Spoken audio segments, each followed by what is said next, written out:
Good afternoon. Welcome back to the B&H Virtual Event Space. You are tuned in to Mastering Lighting 123, a journey into the world of photography hosted by Godox. For that, I'd like to welcome photographer Sarah Edmunds to the program. Sarah, how's it going? It's going great. Lovely to be here. Thank you for having me. No, you're welcome. And thank you for joining us. We look forward to seeing some beautiful images over the next hour and getting your expertise and insight into not just one light setups, but 2 light, 3 light. For all the people out there like me who are just like, one light's enough, that's all I need, or natural light is the way to go. We're going to get to up our game today. So get your notepads out. If you are watching us, feel free to get your questions in. Sarah, we'll be taking some Q&A at the end. So a special welcome to those joining us on the B&H website, Vimeo, and YouTube Live. Again, if you do have those questions, just drop them into the comment section there. If you're joining us right here on Zoom, we have that wonderful Q&A module at your fingertips. Sarah, show is yours. I'll see you in a bit for some Q&A. Yeah, absolutely. I can't wait to hear all of your questions. So please throw them in there and I will try to get to everything, I promise. So I'm going to share my screen so I can just share with you my presentation that I have now. Mastering lighting 123. Yeah, we're going to be talking about 1, 2, 3 lights and lots of things in between. So who am I? If you don't know me and my work, a little bit about me, you might be thinking, where's she from? Where's that accent from? I was born and raised in South Wales in Great Britain, but I've been living in Italy for a very, very long time, since 1996. I've been a self-employed business owner for my entire adult life, so 30 years now. And I've been a freelancer. I've owned many different businesses. And I actually got into photography 2010, 2011, when I was 38. So a little bit later in life. But before that, I didn't have any photography experience whatsoever. I've been published in a few wonderful publications. Photo Professional, there's my cover there. Sposa White in Italy, which is a wonderful wedding magazine. Wedding Ideas in the UK. Rangefinder, fantastic magazine. Professional Image Maker, which is the Society's professional magazine in the UK. Very proud of all of that. I photograph portrait, wedding, a little bit of commercial with fashion and beauty, and I also spend a lot of time teaching, mentoring people, and I have an editing business as well. And that's at love-edits.com. My websites are there on the screen, sarahedmunds.co, loveedits.com, and loveweddings.it. And give me a follow on Instagram, and you can follow my work and my reels and my stories at Sarah Edmunds Photographer and at loveweddings.italy for the weddings side of things. I'm also very proud to be an ambassador for Godox, and they are hosting this today. I'll be talking a lot about their lighting later on, and I have been, just so you know, I was using Godox, a passionate user of Godox, way before they approached me to be their ambassador. In fact, they kind of approached me, I think, because I was already an ambassador for them, just because I'm so passionate about their products. I'm also an avid participant in photography print competition, and I like to give back to the community by being a judge, and I judge all over the world for print competitions and online competitions as well.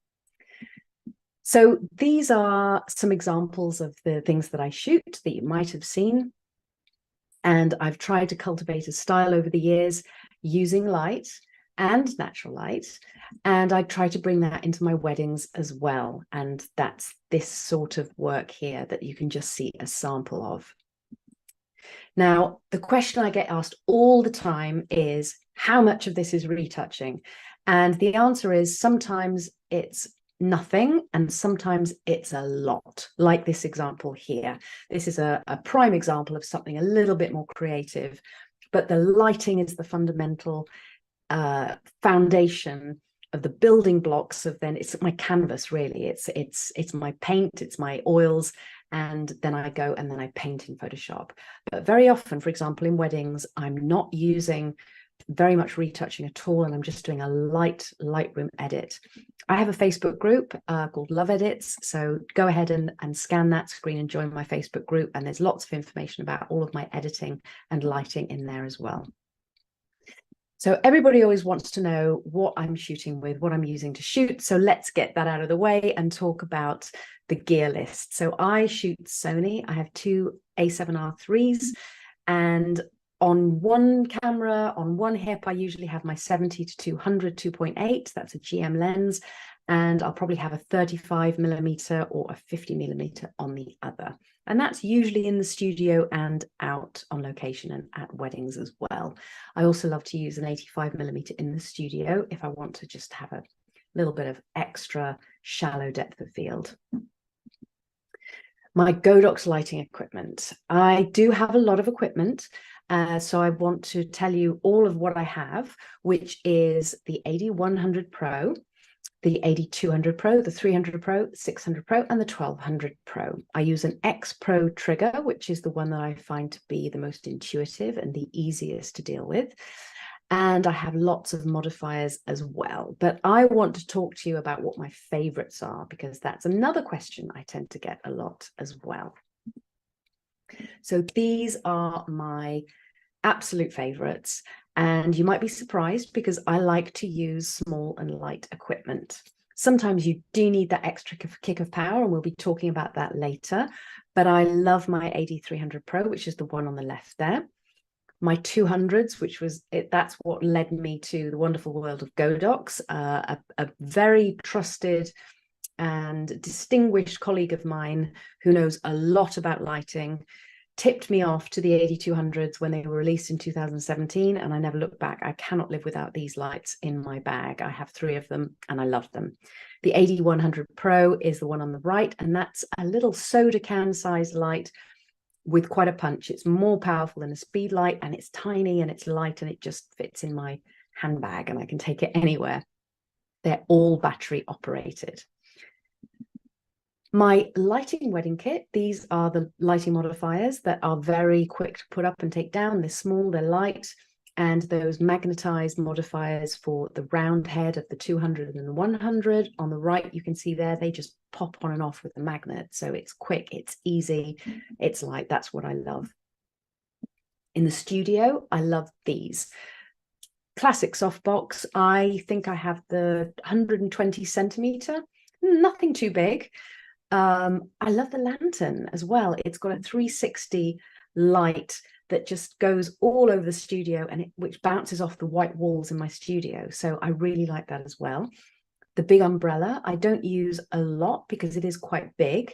And I love the silver beauty dish. I love the specularity that you get on the face with that beauty dish. It really kind of makes the skin glow.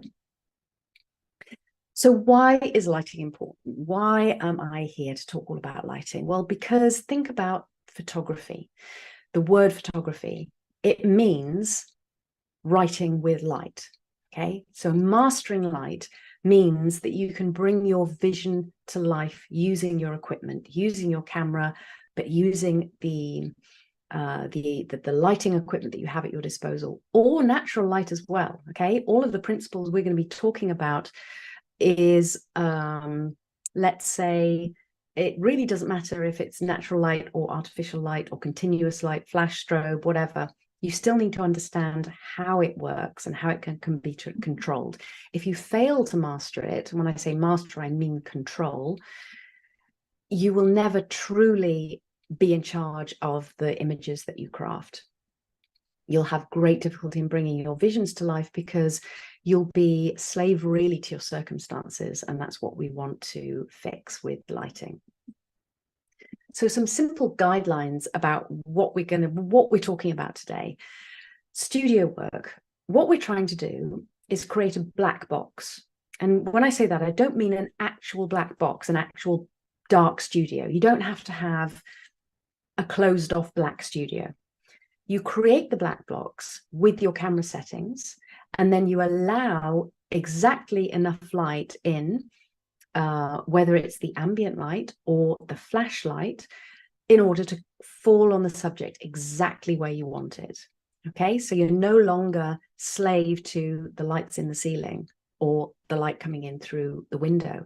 If it's a cloudy day or a rainy day, or it's winter and it gets dark at 3 p.m. like it does in Italy. So what we want to do is create that black box and then have the control. Optional, if you have a studio with daylight like I do, what I like to use what I like to do is use the ambient light as my assistant light, let's say. So what I do is I let the ambient light come into the image as a fill layer.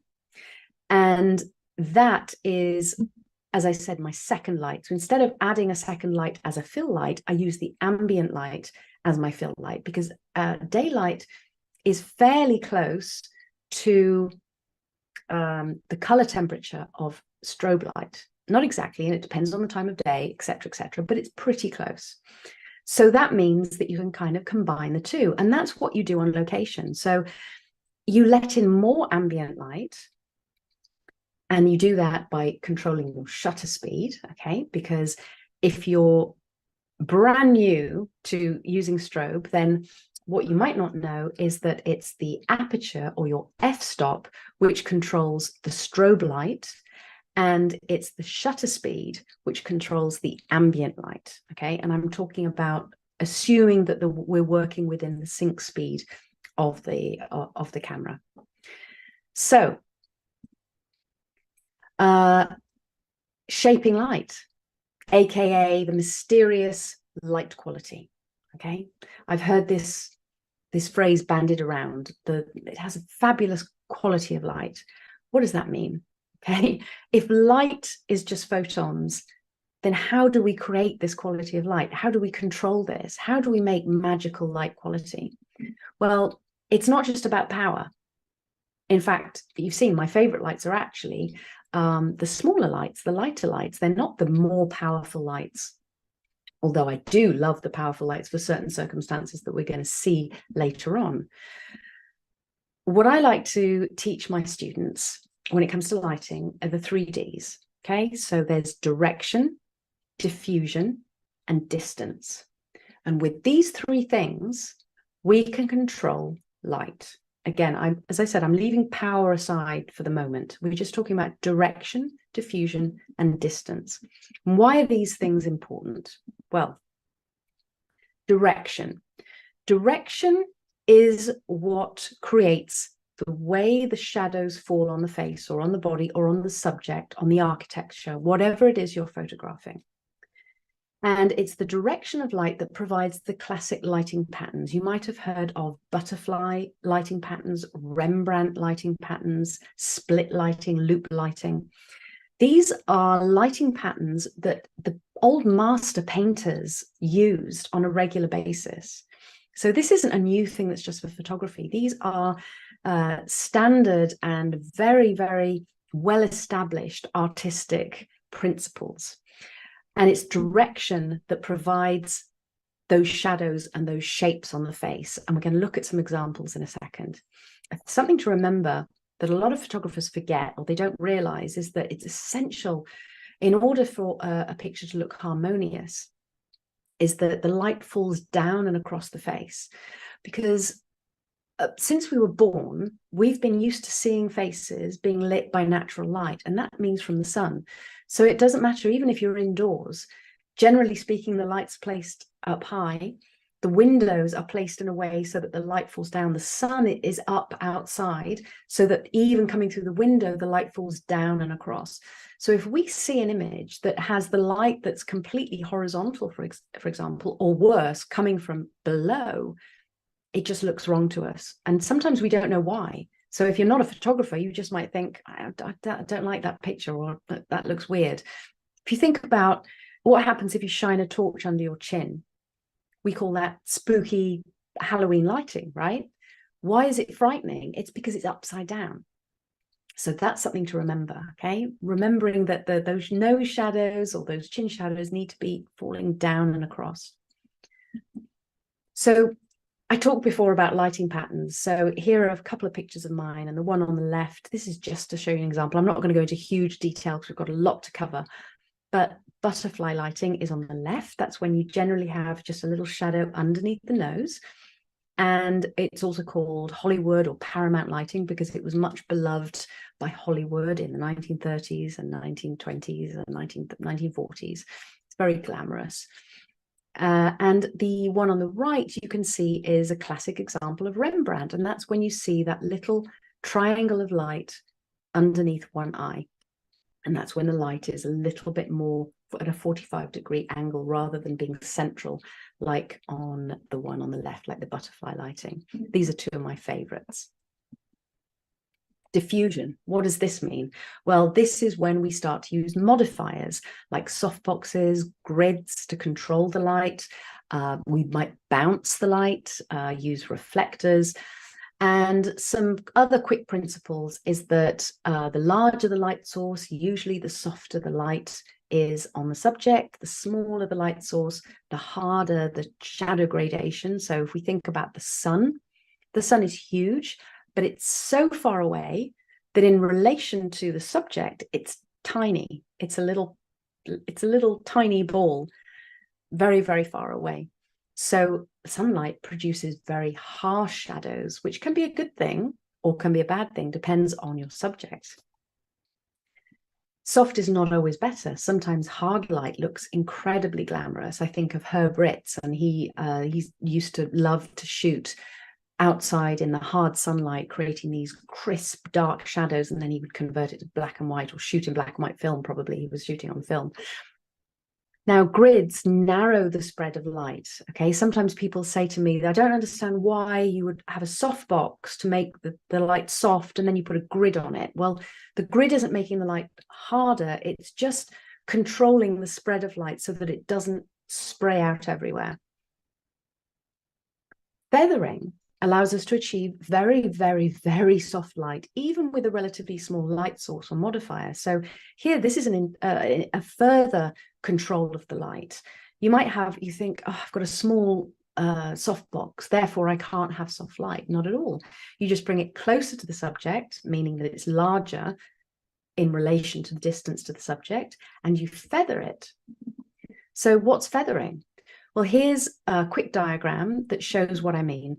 Usually we will have a light, let's say at 45 degrees, pointing straight at the subject. And that's a pretty fail-safe way to shoot a subject.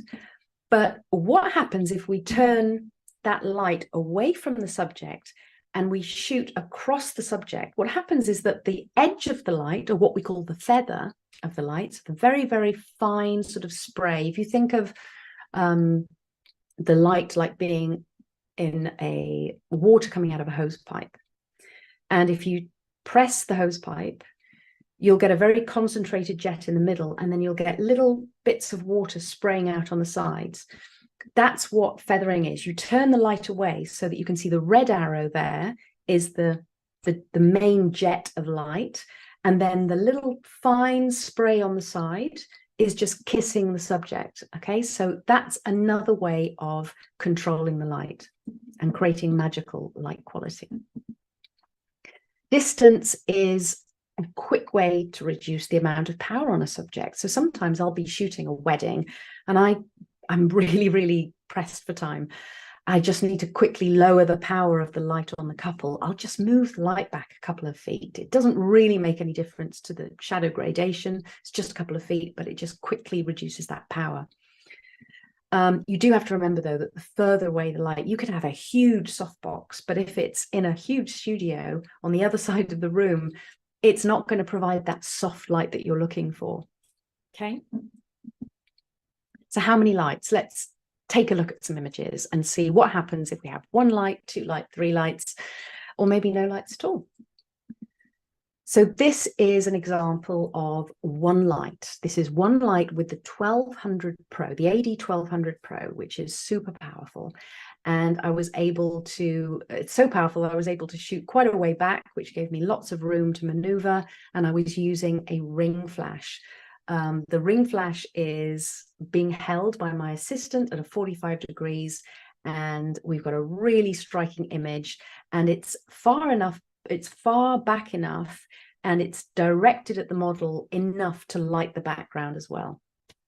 Okay, so we've got full body, the light background is being lit, and we've got a very, very striking image with just 1 light.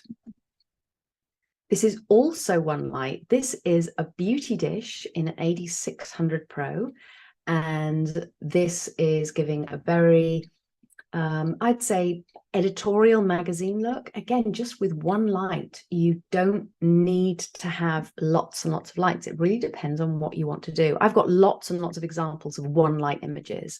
I have to say it's my favorite. This is another one light example. This is the AD300 Pro in the collapsible 65 centimeter softbox. Another one light example. I've got more of, this is an AD200, and I'm using a little bit of ambient light to fill in the shadows. You can see the shadows are lifted slightly compared to the one before. And I've also got a white reflector on the floor and to the side, which is also helping to fill in those shadows. This is one light, but this is on the other side of the subject. So I was shooting a live shoot educational event for, I think it was Imaging USA, and I was kind of trying to think of something different and creative to do. So I quickly said to the model, okay, she wanted to do something with her flute. She's a professional flautist. And I said, okay, let's just put the light behind you and let's do something else. And this is what happened. And yeah, I just wanted a little bit of variety. And this is a setup I love to use now. So that's actually just the light behind her. I did, full disclosure, I cleaned up the edges of the softbox, so you can see that it's like a much cleaner circle. So that's something I did do in post-production. Another one light image. Here, this would have been a Rembrandt, but because she turned her face towards the subject, it became a butterfly. So what happens is the butterfly should be central, okay? But what happens if the model turns her face, okay? You have to take the light with the model so that you maintain that butterfly pattern. Another one light setup. This was with a much bigger softbox because I really needed to cover 2 people and not one. And so this is what I think this is an AD600 Pro, I believe, with a large umbrella.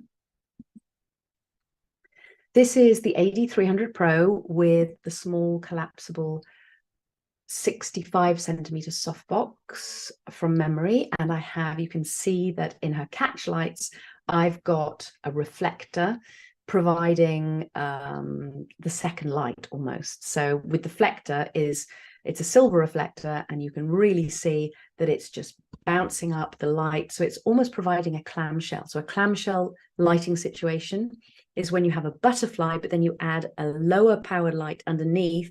So it's like I don't know if you can see my hands. It's like a clamshell opening and closing with the subject in between. Instead of adding a light, which is a little bit more cumbersome, I just like to use a reflector. Another one light for a very classic look. I have to say that the one light setup provides, I would say, a very classic painterly look. So if you're going for a painterly portrait look, then one light is your way to go, because that's how the painters used to light their subjects. It would be with a window, effectively. This is another one light image, and this has quite a lot of natural light acting as fill. So you can see that the shadows are super soft here. In fact, a lot of people confuse this for a natural light portrait.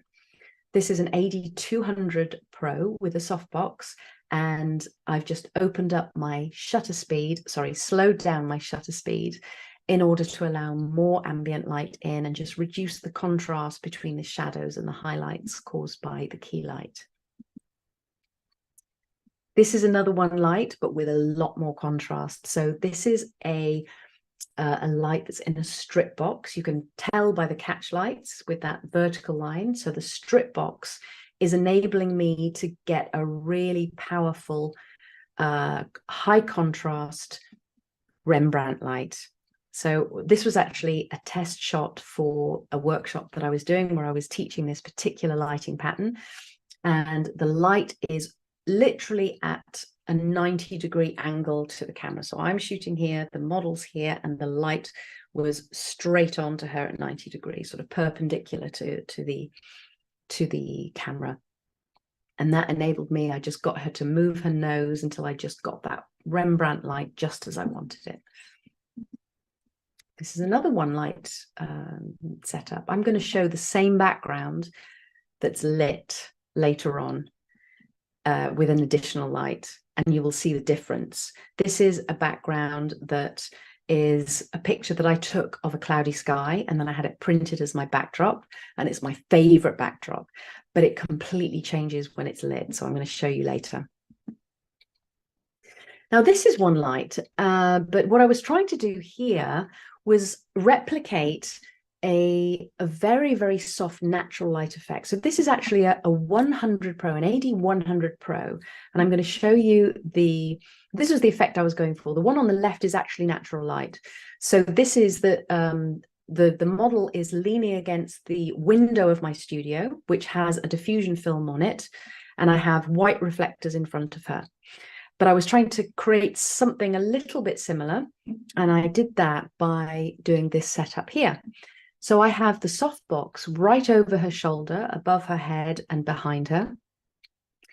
And I have two white V-flats right in front of her with just a little gap for me to shoot through. So what that's doing is that the light behind her is coming, hitting those reflectors and then bouncing back to her, flooding her with this really soft daylight effect look, which was exactly what I was going for. And I'm able to shoot with, it's a 100-watt light, which is, if you think a speed light is about 76 watt seconds, the 100 has more power than that, but it's still a low wattage light if you compare it to the 1200 Pro or a 600 Pro. So I was able to create a really lovely portrait with just one AD100 Pro. So there's another view of that lighting setup, and I've also got a little reflector there as well. So I'm trying to bounce light up as much as possible. And this is a trick one. This is actually shot with natural light, but I could easily have created this with the lighting techniques that I specified before, allowing lots of natural light to come through and just providing a very, very soft lighting effect. This was also shot with one light. Now, admittedly, there are 3 frames. Okay, so I didn't get all of these ladies into one frame. They simply wouldn't fit, and the backdrop wasn't long enough. So I took 3 frames and I just put them together. But there is one light illuminating between 3 to 4 ladies at once. Now we move on to 2 lights. This is my beautiful daughter, Ellie, and I'm using 2 lights because I needed to illuminate. There are these dried flowers. I'm not sure what they're called. Not pampas. I'm not sure what they're called in English, but they're these very, very pretty dried flowers. And when I did the first shot with one light, I could see that I wasn't able to see the flowers. So I added an overhead light, just enough. It's very, very low. It's very, very subtle, but it's just enough to illuminate the top of those flowers behind her head. So it can be very, very subtle. I mean, sometimes the best lighting is a little bit like retouching, okay? It should be so subtle that you almost can't tell what's been done. So if I manage to achieve that, I'm always secretly delighted. This is another 2 light setup. Again, I've got a very, very low light, overhead light. You can barely see it. It's not even really illuminating the top of her head, just very, very, very slightly, and the backdrop. And I've got a reflector underneath. You can just see it in her catch light, just bouncing up the light to give her that beautiful glow. And there's a beauty dish lighting her as the key light. This is another one with the same setup. And this is another one, but on this one, I turned up the power of the overhead, the umbrella that was lighting her hair above her. I turned that up a little bit because I just wanted to catch the light on her hair. Can you see that? But it's not like an overpowering rim light. It's very, very subtle. So you don't have to make it, so bright that everybody can see exactly what you're doing. Okay. This is also 2 lights. This is me. So this was this was me doing a self-portrait shoot. You know, I decided to put my money where my mouth is and get in front of the camera. So here's the same thing. I've got the lantern above overhead, kind of providing a fill light and illuminating the backdrop a little bit, filling in shadows. And I've got a softbox. I can't remember. I need to go back and look at the video. It's on the Godox YouTube channel. I need to go back and see if, I think it was for this shot, it was a softbox. Yes, here is the setup so we can see. I don't have to go and check the video. We have the lantern, which is behind me and above me, which is providing a little bit of light on my hair and the backdrop and filling in shadows. But again, it's very, very subtle. And then I've got a beauty dish. That was brave of me. At my age, usually a beauty dish is can be a little bit risky, because a beauty dish can sometimes emphasize it's a little bit less forgiving on the face. But I do love I love the glow that the silver beauty dish gives. So there's that setup. Moving on to 3 lights. Oh, so for this shoot, I was shooting this model against, I had the idea of a very strong black and white with white background that looked really cool and fashion, and using a wide angle lens so that I could sort of get the model kicking towards the lens and like having the shoe look bigger in the frame. But for some reason, the white background was just looking really, really boring. And I was kind of tearing my hair out. And this was I was filming the tutorial for Godox. And I actually just, I kind of sat in a corner for about 10 minutes, and then I came back and I thought, okay, I've got some gels in my bag. And I was looking at I was looking at her outfit, and I was looking at the colors, and I was like, the black, I can't turn this to black and white because of all the colors in the sequins. It's such a shame. I need to pick up on the colors that are in the outfit. So I pulled out the gels, put them on the 8200s, and I put them on the background, and just pow, it just brought everything to life. So that saved me. And I absolutely love this image. This is one of my favorites. There is the setup for that one. So you can see I've got a beauty dish on our gorgeous model, and I've got the 2 lower powered lights pointing at the background, one with a yellow gel and one with a fuchsia. In Italian, you say fuchsia. Bright pink, shocking pink. Let's make things easier. This was done on the same day with the same model, and I wanted to experiment with slow shutter speeds. And this is a 3 light setup. So what I wanted to do was just provide a little bit of rim light on the side of her body. Again, I don't want to blast it too strong. And then play with the color in the sequins again, but by dragging the shutter. So basically what you do is, do you remember when I said before that the shutter speed controls the ambient light and the aperture controls the power of the strobe? Well, this means that if there's ambient light in the studio, which there was, what you can do is slow down the shutter speed. The parts of the flash that is hitting the model is going to freeze the model. So that's why you can see her face crisp and clear and in focus. And then I moved the camera around with a slower shutter speed in order to get that kind of motion blur in underneath. So there's like a mix of motion blur with a nice crisp image. So there's the setup for that. And I've actually got the pilot light of the AD100 Pro with a gel pointing on her in order to provide that colored ambient light that we're going to see with the slower shutter speed.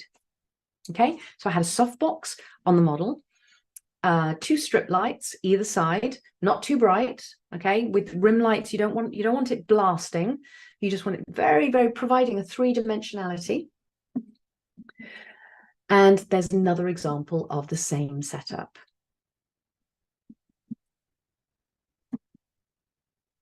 This is 3 lights as well.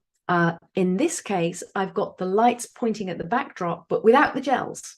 So this is that bright white background that we're talking about. So the lights are pointing directly on the white wall, And then I've got a beauty dish straight on the model. That's it. Super simple, super commercial, it works every time. The bright white background is just a fail safe. It always looks great. This is 3 lights, and I had to make sure there was no ambient light whatsoever. I needed to freeze the dancer, so I'm using a much more powerful light with a very fast recycle time so that I could capture the moment. And you can just about see on the edge of her finger there and on her foot the 3-dimensionality. Okay, so that finger being lit there is because of the 3 light setup. If we didn't have that, that would just be gone into shadow. This is another 3 light setup. Again, you can see the rim light just on the shoulder, on her ear, on her hair, and it's providing that really 3-dimensional, it's like you can almost reach out and touch it. And we come to 4 lights. So remember when I said this backdrop lit looks completely different? Well, this is the 3 light setup, but with another light on the floor pointing up at the backdrop. And so what it looks like is that there's clouds, like it looks like there's a storm cloud behind her and the sun is coming out right behind her. It's amazing. It just kind of lifts this image to another level because I've lit that backdrop. So enhanced light for portraits. We were in the studio, now we're going outside. So what happens when we want to blend the ambient light and the key light and the strobe? Well, we use our ambient light. Remember we talked about shutter speed. Okay, I'm not going to go into high speed sync because that's a whole another lesson. Let's stay within the normal sync speed of the camera. This is an example of what I call enhanced light. So what I do is I take the existing ambient light and then I control the light that is going onto the couple by adding the key light on them. In this case, if you can see that there's quite a shallow depth of field, there's a lot of compression in the background. And I did that by shooting at f2.8. And I was able to do that because I had a neutral density filter on my lens. You can also shoot at wider apertures using high-speed sync, but then you do lose a little bit of power. So if you've just got like an 8200 or an 8100, you might find that you don't have enough power if you start to go into the high sync speed. So that's why in this case I used a neutral density filter. These are more other examples of blending in a very subtle way the lights with the ambient light. So there's lots of ambient light. I'm just using a little pop of light to just control where the shadows are falling on the subjects and making it just that, you know, making sure that it's really super flattering. And on the one in the middle, I've got a light behind the model as well. These are 8200s in all of these situations. And the reason I got the light behind the model in the middle is because I had my atmosphere in a can and I was spraying it, and it's not visible if it's not lit from behind. So I had to add that extra light there.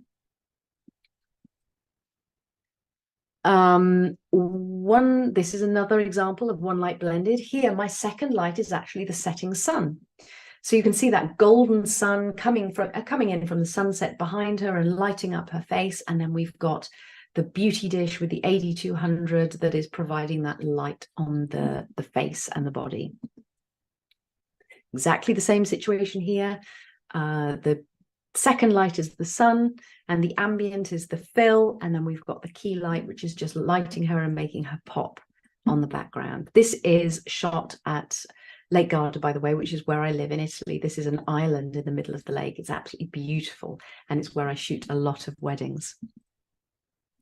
Now, this is one light blended, but here what I've done is I've really darkened the very bright sunny day, and I was able to do that because I was using the AD1200 Pro, which is so powerful that I can really darken even very, very bright sunlight, bright Italian sunlight at midday.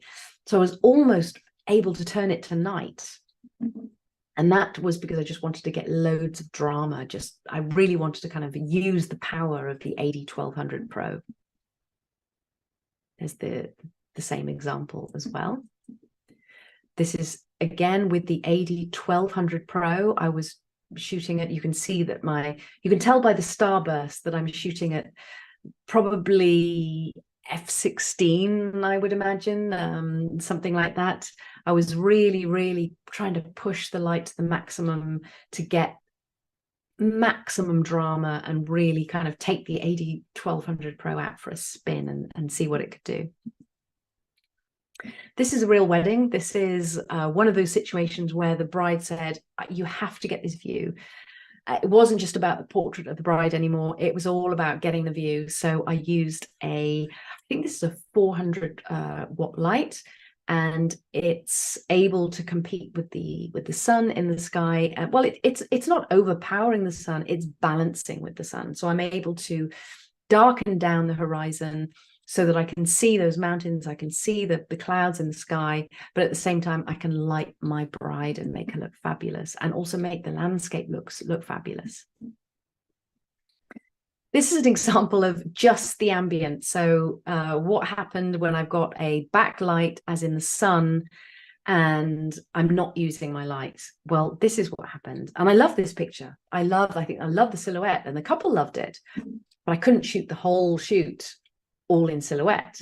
So this is where the light comes in. And this was actually bare bulb. It was a windy day, so I couldn't have any umbrellas or softboxes or anything. So I just had a bare bulb. I love to use one light in order to just take this is completely unretouched, by the way. This is just straight out of camera.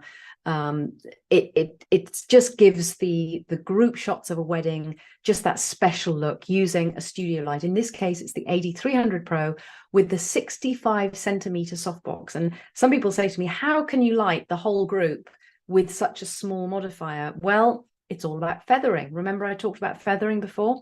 That's what I'm doing. I'm feathering across the group so that they're all being covered. It's all about control. It's all about knowing where to place the light, where to position it, and then you can really do incredible things even with a relatively small modifier. This is another big group lit by the AD 300 Pro and a 65 centimeter softbox. So I'm not sure what that is in inches, but it's not big at all. It's like this, okay? So it's not a huge light at all. I can't possibly have huge modifiers out at weddings. That's never going to work. So again, this is completely unretouched, unedited. This is straight out of camera, and I'm helped a lot by the fact that there's a white glossy stage, I will admit, because a lot of the light is hitting that and bouncing back up. But again, by feathering that light across the group, I was able to get everybody, and they absolutely loved these images, because without that light, we wouldn't have been able to see that deep blue sky, which in the dusk, the blue hour was coming, what we called aura blue, the blue hour, when everything kind of turns blue.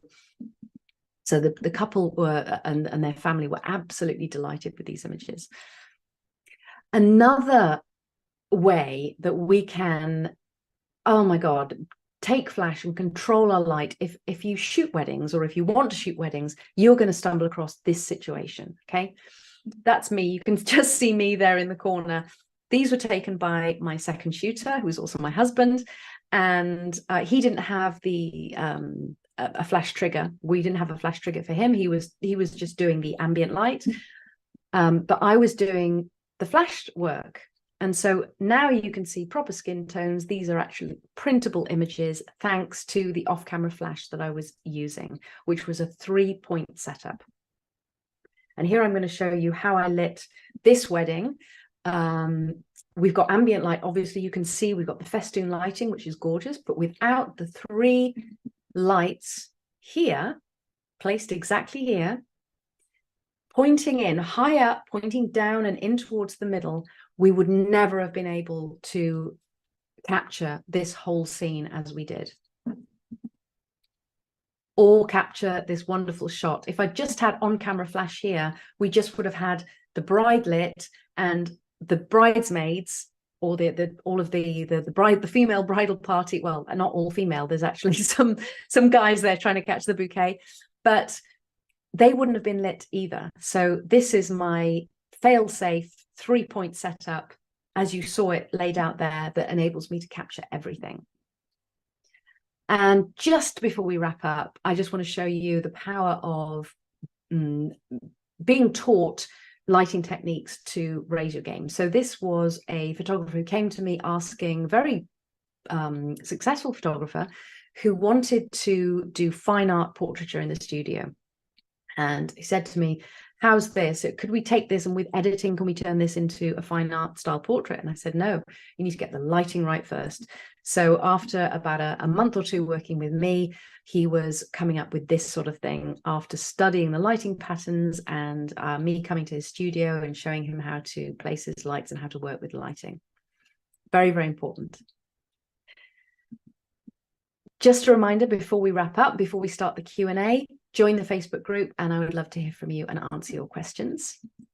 And with that, I would like to open up to the Q&A. Throw me your questions. I would love to answer them if we have time. Wow, that was awesome, Sarah. We definitely do have time, and we're going to get started because we already have questions in. First question coming from Cooley joining us on YouTube.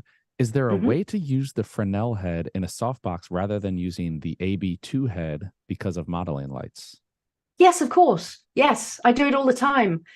Sometimes I'm just short on time and I don't have time to change the head. I just stick the Fresnel head in there and yeah, it's fine. A lot of the images that you saw probably had the Fresnel head in. I mean, I do, if I want to do things properly, yes, I do like to put that bulb head in there because obviously that's what it's designed for. But I do confess that I have put the Fresnel head in the softbox, yes. Okay, we had a lot of question on modifiers, so I'm just going to throw it out there before we dive into the particulars. What's your favorite modifier setup to use?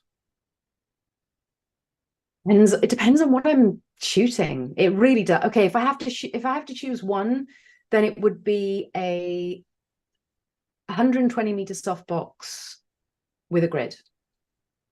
Okay. If I have to choose one, but okay.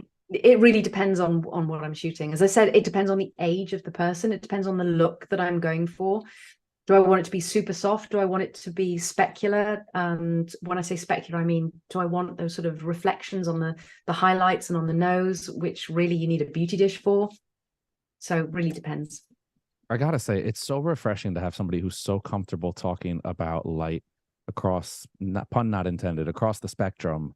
Because I feel like now it's like everybody's got a YouTube channel. Everybody talks about, okay, you throw a light up, you do this. But there's such an intent and purpose with the way that you light. And you can tell the way that you talk about it, you really know what you're going for. You really go right to the gear and to the modifier that the situation calls for. And I think that I just wanted to point that out because it's such a great thing to see nowadays. Somebody that really knows the craft and really has put in the work to focus in on what is really going to take this image to the next level. What is the right piece of lighting? What is the right modifier for not only the subject in front of the camera, but for the situation and paying attention to the ambient light, the background, all of that. Thank you. Yeah, I put it. Yeah, it's everything. That's all I can say. Lighting is everything. It's absolutely everything. Yes, it really is. We're going to continue with the questions here. Vernon's asking about the V-flats that you're using. Are you using the standard V-flats? What size V-flats do you incorporate into your work? They're quite small. They're not the big ones that you get in the commercial studios because my studio isn't huge. And also, I tend to, over the years, I worked alone a lot. I didn't have an assistant most of the time while I was shooting. So it's actually that they're not even proper V-flats. They're something I ordered. It's basically cardboard. It's something that you might use at an expo to display, but I just had it printed black on one side and left white on the other. So they're not tall at all. I would say maybe 2 meters high. Okay. All right, not bad. Now, we do have a lot of situational questions, so I'm going to put it out there for everybody. If you're getting questions in, just try to be as detailed as possible if you're referring to a specific image, because we did have a lot of questions asking about this image here. How did you do this? Or how did you light this? So I just want to make sure that we're talking about the right image so that we can get your questions answered properly. Anna was asking about your backdrops in particular. What is there a brand of backdrop that you go to? She says, these look like some Mayhew backdrops. What kinds of backdrops do you know and love? Okay, so I've only ever used my my own backdrops. So I painted a couple, and then I printed a couple on what they call in Italy TNT, which is it's like a very, very fine light, but it doesn't last for very long. So I have to throw them away after a while, but they're very inexpensive. And then a backdrop company called Click Props Backdrops took my designs, and they produce my designs. So the ones that I painted, I basically captured a digital version of it, and they produce them. Awesome. We're going to take it back to a specific image. The picture of the bride with that beautiful view behind her, at the water behind her. What type of modifier did you use in that photo, if any? It was a softbox. Yeah, it was a pop-up softbox. Perfect. Karen joining us live on Zoom says, thank you, Sarah. I do photograph a lot of older women. What would you suggest to do the flat lighting to most flat? What would you suggest to do the flat lighting to most flatter them? I saw several examples you showed, wondering if there is something you suggest. So for photographing older women, is there something that's more flattering as far as lighting setup? Yeah, you want to stay away from all of the harder type of lighting, and basically try to fill in the shadows as much as possible. So when you fill in the shadows, you're basically filling in the wrinkles. So that's why I said when I was taking the picture of, with the picture of me, I had the beauty dish, but the beauty dish was just providing a tiny little, because the beauty dish is traditionally known as being fairly hard and specular and not ideal for older women. So in my studio, if I'm ideally, I wouldn't use any light at all. I would use natural light, because I have big windows, and I would just face my subject onto those big windows and have just everything coming as flat as possible and soft as possible. That's going to cut down your editing and your retouching time hugely. If you don't have that and you're using, or if you want if you need the control, basically, because I mean, in my studio, it starts getting dark at about 4 p.m. in the winter. So that makes it very difficult. In which case I would use a feathered, I would probably have the reverse umbrella feathered, and I would have a reflector. So literally filling in the shadows, because the wrinkles are nothing other than shadows being cast by the light. I love this. It's like we could play Stump Sarah. It's like you already have the whole lighting scheme worked out in your head with just the situation there. Tracy's asking, in your 3-point setup, do you meter the scene from different areas, or is there a go-to power setting that you go to? No. Okay. Confession time. I've never used a light meter. It's okay. I'll just eyeball it and adjust as I go. And yeah, I don't know what to say.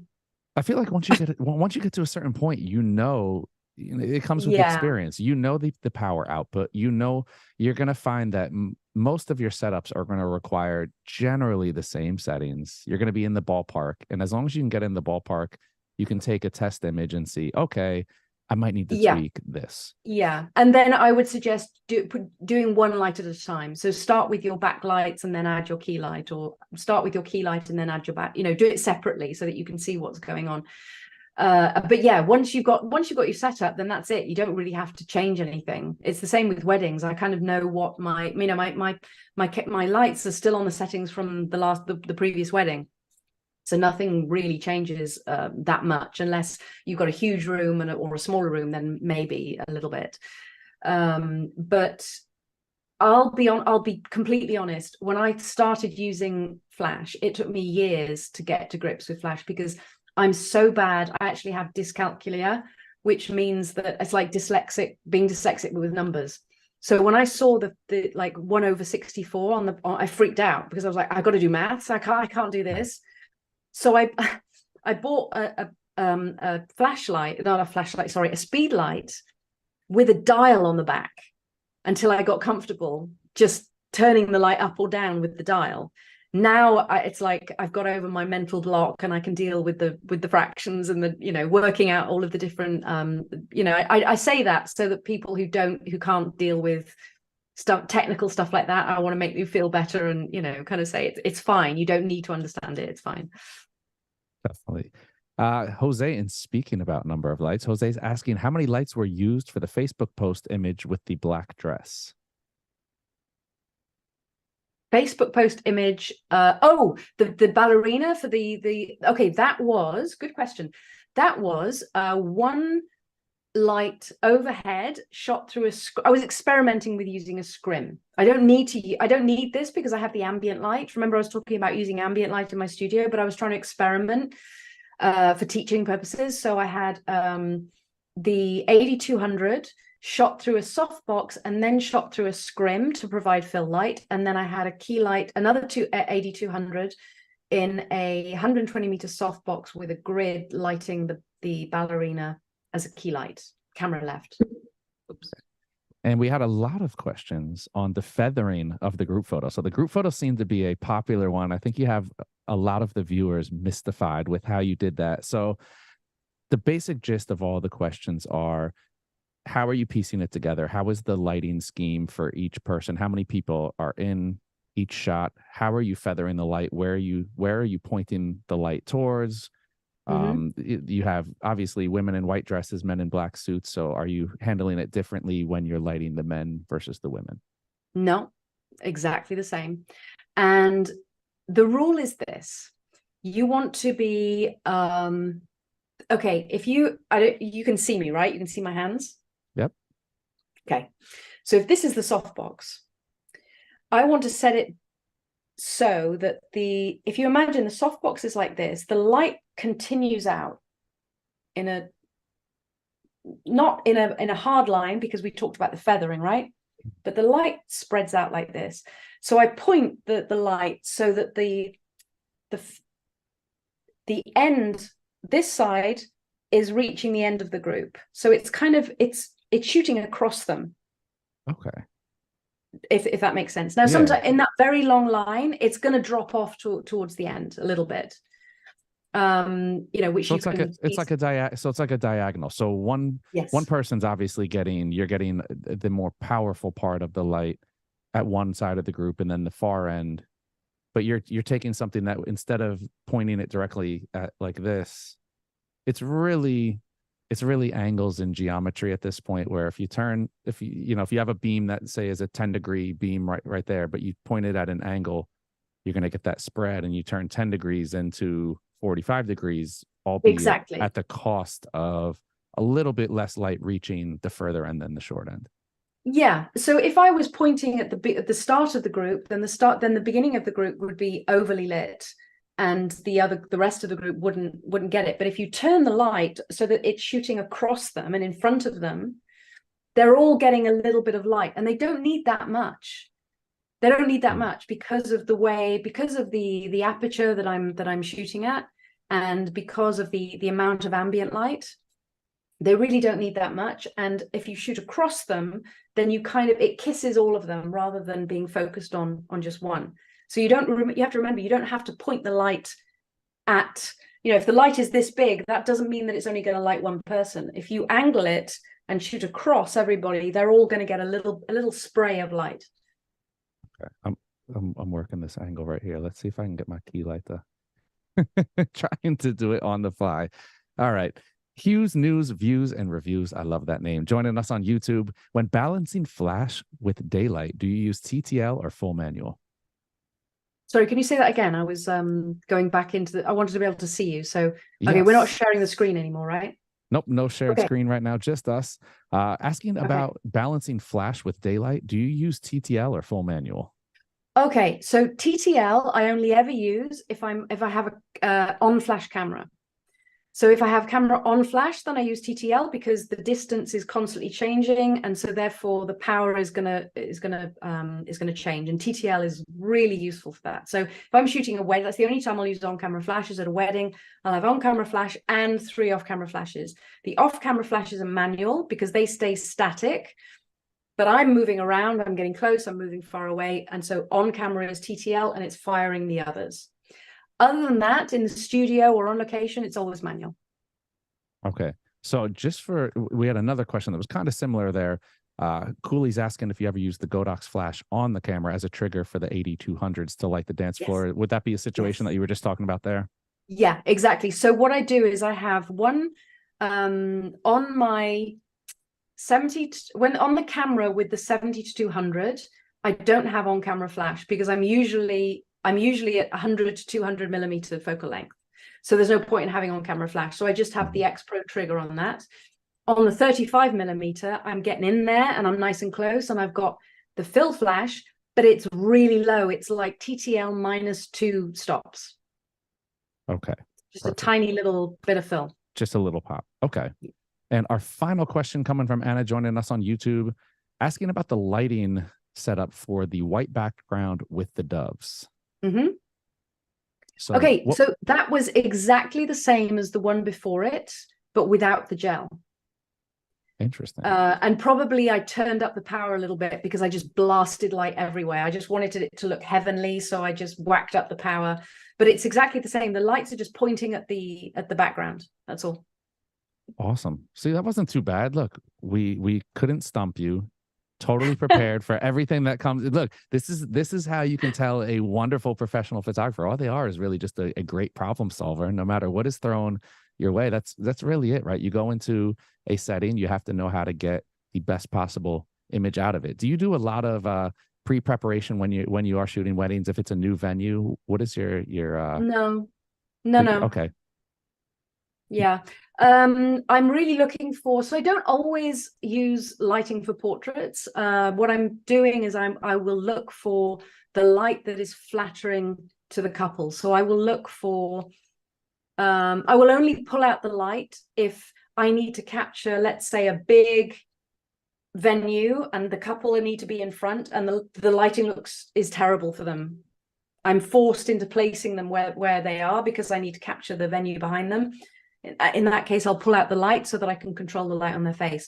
Other than that, I will just walk around and I will find little corners where I know that the natural light is going to be flattering on them. And that's usually somewhere covered where the lighting is sort of coming in on a nice soft angle. So I don't like the light coming too much from above, like out in the open. Even if it's a cloudy sky, it's not terribly flattering. So I like to find little sort of they call them nicchie in Italian, little like cubby holes and little sort of places where I can find them. I love this, Sarah. This was great. A ton of great examples here, a ton of information. This is going to be a workshop that you're all going to want to bookmark and come back to time and time again. Everybody should be this comfortable with lighting. I think it really is a huge skill set to have because you can go into any situation and know that you're going to get great images out of it, right? Absolutely, yeah. And I'm very comfortable with I'm the only thing I'm a little bit I'm so comfortable with my Godox. Like, I mean, I know I'm going to say that because they're hosting us, but this is the truth. This is the absolute truth. I have to have my Godox lights because I'm so comfortable with them. I know how they work. They're so reliable. Like, everything changed for me when I used to use very expensive on-camera flashes that had bells and whistles and all kinds of things, but nothing seemed to work, and it was so frustrating. It took me a long time. So if I do understand it, it's because I spent many weddings. I would get all of the safe shots done using a high ISO and just ambient light, and then I would stay an extra hour at the wedding. I'd pull out my light stands and I would try and make it work. And it's when you basically just learn on the job, when you just by trying and experimenting, that's when it goes in, so my recommendation is just practice, just try everything and see what works.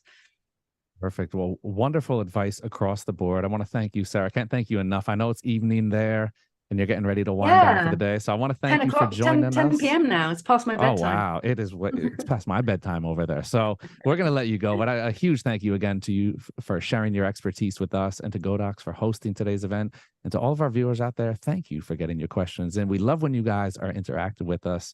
We do it for you. We can't do it without you. So huge thank you to Sarah, the entire Godox team, and all of our viewers out there. But that is it. Another round of the B&H virtual event space is in the books. Catch y'all next time.